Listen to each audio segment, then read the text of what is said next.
Bonjour à toutes et à tous et bienvenue sur Killing Informagique. Aujourd'hui, je me lance un défi, programmer le jeu de la vie sur un Amstrad CPC 6128. Je pars de zéro, je vais tout apprendre et je vais partager cette odyssée avec les 3 seules personnes que ça intéresse, moi y compris. Si j'ai choisi l'Amstrad CPC, ce n'est pas par hasard, ce fut mon tout premier ordinateur. J'avais 11 ou 12 ans et lorsque mes parents m'ont proposé un choix, partir en vacances à l'étranger ou avoir un Amstrad, j'ai pas hésité une seconde. Aujourd'hui, plusieurs décennies plus tard, j'ai envie de redécouvrir cette machine, d'en percer les mystères et d'en extraire l'essence. En bref, de la poncer.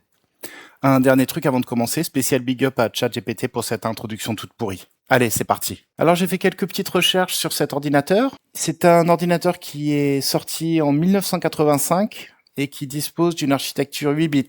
Il dispose nativement de 3 programmes qui sont stockés dans la ROM, c'est le disque dur. Donc le premier programme, c'est son système d'exploitation. C'est un programme qui permet d'interagir avec la machine. C'est l'équivalent de Windows ou de Linux sur nos ordinateurs modernes.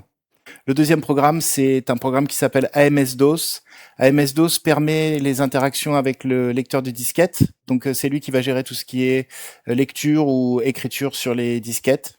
Parce que l'Amstrad, d'origine, dispose d'un lecteur de disquette 3 pouces. C'est des disquettes qu'on pouvait retourner, qui étaient double face. Et la capacité de chaque face, c'était de 178 kilo-octets. Enfin, il embarque un langage de programmation qui est le Basic Locomotive. Alors l'Amstrad CPC 6128 dispose d'une mémoire vive, donc la RAM, de 128 kilo-octets de capacité. Il dispose également d'un processeur Zilog Z80 qui travaille à une fréquence de 4 MHz. Et enfin, il dispose d'un disque dur ou mémoire morte ou ROM d'une capacité de 48 kilo-octets, divisé en 3 parties de 16 kilo-octets, qui contiennent chacune donc le système d'exploitation, le langage de programmation basique et la MS-DOS. Alors on parle de 128 kilo-octets de RAM, 48 kilo-octets de ROM, des octets partout, dans tous les sens. On parle de bits, c'est une architecture 8 bits. Donc je me suis un petit peu renseigné sur ce qu'était un octet. Et voilà ce que j'ai appris. Donc, un octet, c'est un ensemble de 8 bits, donc qui sont numérotés de 0 donc à 7. Chaque bit, en fait, c'est un digit qui peut valoir 0 ou 1. Alors, sur un octet qui contient donc 8 bits, on peut mettre chaque bit soit à 0, soit à 1. Et en fait, avec 8 bits, donc un octet, on peut obtenir 256 combinaisons différentes. Donc en fait, cet octet peut contenir des valeurs qui vont de 0 à 255. Donc lorsqu'on compte ou qu'on représente des quantités avec seulement 2 digits, on dit qu'on travaille en système binaire. Donc binaire 2 parce qu'il n'y a que 2 digits qui valent 0 ou 1. Donc comme on a vu sur un octet, on peut représenter des nombres de 0 à 255. Donc si tous mes bits sont à 0, à ce moment-là, j'aurai 0 fois 1, plus 0 fois 2, plus 0 fois 4, plus 0 fois 8, etc. jusqu'à 0,128. Donc si tous mes bits sont à 0, l'octet vaut 0. Si tous mes bits sont à 1, à ce moment-là, j'aurai 1, plus 2, plus 4, plus 8, plus 16, plus 32, plus 64, plus 128. Donc ça nous fait 255. Alors, quand on représente des quantités ou quand on compte avec juste 2 digits, donc 0 ou 1, on dit qu'on est en mode binaire ou qu'on travaille en binaire. Il faut savoir qu'en mode binaire, on peut représenter autant de chiffres qu'on veut. Il suffit d'augmenter le nombre de bits. Pour rappel, nous, on travaillera exclusivement en 8 bits, c'est-à-dire sur un octet, puisque c'est la quantité que sait manipuler l'Amstrad CPC. Dans notre vie de tous les jours, on a tendance à travailler plutôt en décimale. Donc 233 en décimale, c'est 3 fois 1, plus 3 fois 10, plus 2 fois 100. Donc en fait, c'est 3 fois 10 puissance 0 qui vaut 1, plus 3 fois 10 puissance 1 qui vaut 10, plus 2 fois 10 puissance 2 qui vaut 100. Et bien la représentation en binaire, c'est exactement pareil, sauf que on n'a que 2 digits. Donc on représente 233 par 1, 1, 1, 0, 1, 0, 0, 1. Et c'est exactement la même chose qu'en base décimale. C'est-à-dire que le 1 là, c'est 1 fois 2 puissance 0, puisqu'on est en base 2.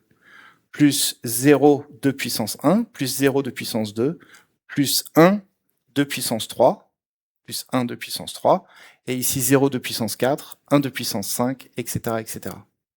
Du coup, j'ai un peu mieux compris ce que ça voulait dire architecture 8 bits. Ça veut dire que l'ordinateur est capable de manipuler des nombres entre 0 et 255 qui sont représentés sous format binaire. Donc c'est un octet qui est composé donc d'une série de 8 bits qui peuvent prendre chacun des valeurs de 0 ou de 1.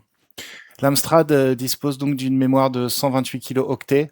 Donc ça c'est la mémoire RAM, la mémoire vive. En fait, d'après ce que j'ai lu, c'est plutôt 2 fois 64 kilooctets avec un système de switch entre deux banques, mais j'ai pas très bien compris. Disons que l'Amstrad dispose d'une mémoire de 64 kilooctets, donc 64 fois 1024 octets, donc d'une mémoire qui peut stocker 65 536 octets. Pour la mémoire morte ou le disque dur ou le ROM, c'est la même chose. Donc là, il y a 48 kilooctets, donc 48 fois 1024 octets, donc 49 152 octets qui peuvent être stockés dans la mémoire morte. Alors par curiosité, je me suis un petit peu penché sur ce qu'était le Zilog Z80, c'est donc le microprocesseur de l'Amstrad, on dit aussi CPU. C'est une puce électronique qui est composée de 40 pattes. Et ici, on a la représentation schématique. Donc en fait, on voit par exemple la patte 29, c'est celle qui est reliée à la masse. La patte 11, c'est celle qui est reliée à l'alimentation 5 volts.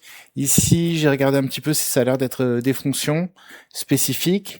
Et ce qui est intéressant surtout, c'est ces pattes-là, donc de la 5 à la 30 et ensuite 13, 14, etc. Ici, ce sont donc des sorties adresses. Ça veut dire que si on associe un digit à chacune de ces 16 branches, ça nous fait un nombre en binaire qui est codé sur donc 16 bits. Et ça nous donne en fait 65 536 possibilités. D'après ce que j'ai compris, ça, c'est donc les pattes qui vont permettre d'accéder à des adresses dans la RAM, les adresses de la RAM. Ici, j'ai représenté la RAM. Et en fait, la RAM, c'est donc des places mémoire où chaque place mémoire peut contenir donc un octet, c'est ce qu'on a vu. Et chaque adresse a un numéro unique, donc de 0 à 65 535. Donc ça veut dire que le microprocesseur est capable d'accéder à toutes les adresses de la RAM. Et ici, on a les données, donc c'est 8 broches. Ça correspond chacun à un des bits de notre octet. Et ici, on voit là avec la petite flèche qu'on peut et envoyer des octets ou alors lire des octets dans la RAM à l'adresse qui sera pointée par les broches du Zilog.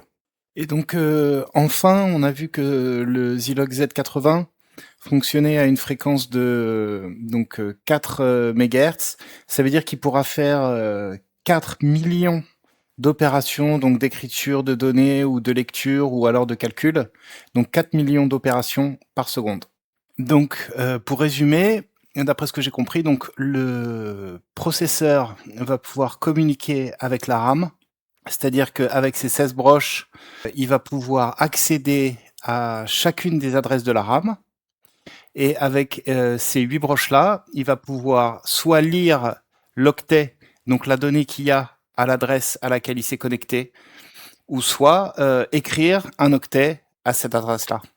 Il permet aussi de faire tout un tas de calculs comme les additions ou les soustractions, ou pas mal de choses comme ça.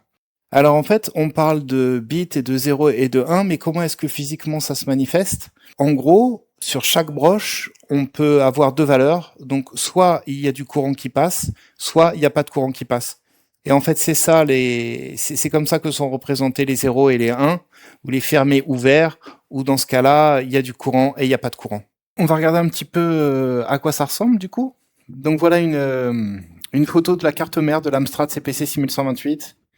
Alors les puristes vont peut-être me jeter des pierres Parce qu'en fait, ça c'est la version Schneider. C'est-à-dire que Amstrad en 85 a sorti une version et quelques années plus tard, Schneider a aussi sorti sa version du CPC 6128. Donc ici, on va retrouver un petit peu les composants dont on a déjà parlé. Alors ça, c'est la RAM.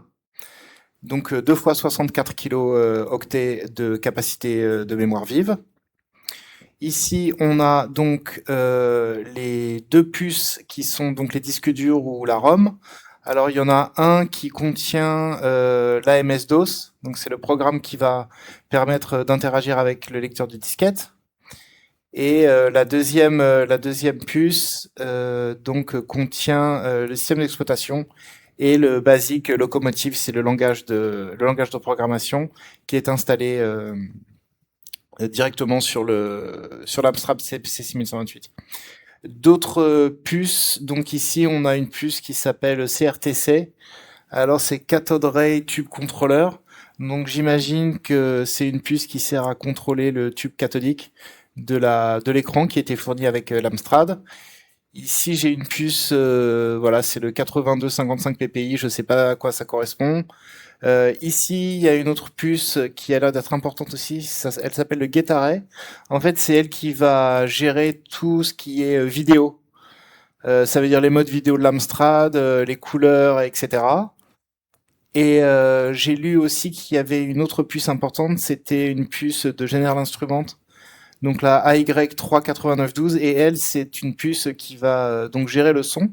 Mais je l'ai pas retrouvée ici sur la carte mère. Alors, maintenant qu'on a vu un petit peu, qu'on a redécouvert cette vieille machine, la vérité, ça m'a rendu assez nostalgique de revoir tout ça, de retrouver tout ça. Malheureusement, ça va être difficile pour moi d'acquérir un vrai CPC 6128. Donc, ce que je vais faire, c'est que je vais utiliser un émulateur parce que j'ai trouvé que il existait des programmes qui vont nous permettre de simuler une vieille machine. Donc type Amstrad CPC, mais aussi il existe des émulateurs pour les vieilles consoles de jeux, et donc nous permettre de travailler comme si on était sur le CPC d'époque. J'ai trouvé 3 émulateurs, donc WinApe, Caprice et Retro Virtual Machine. Je les ai un petit peu essayés. WinApe, il est très bien. Il embarque un système pour pouvoir coder en assembleur. Quelque chose que j'ai découvert aussi, c'est que le microprocesseur Z80 dont on a parlé un petit peu plus tôt, il est programmable et il y a tous les outils intégrés dans WinApe pour pouvoir programmer directement le microprocesseur. Caprice 32, c'est la même chose, sauf que j'ai eu des problèmes à un moment donné, j'arrivais plus à le démarrer, c'était pas très stable. Et puis enfin, Retro Virtual Machine, c'est celui que je préfère, c'est celui que j'ai installé sur mon ordinateur et c'est sur celui-ci que j'ai commencé à travailler. Voilà. Il est donc en AZERTY, ce qui est très simple. Il embarque également un système pour pouvoir coder en assembleur. Et puis autre chose qui m'a plu, c'est que on voit vraiment le lecteur de disquette, on voit la disquette, on peut les ranger, et j'ai trouvé ça assez sympa. Donc on attaque les choses sérieuses dans la prochaine vidéo.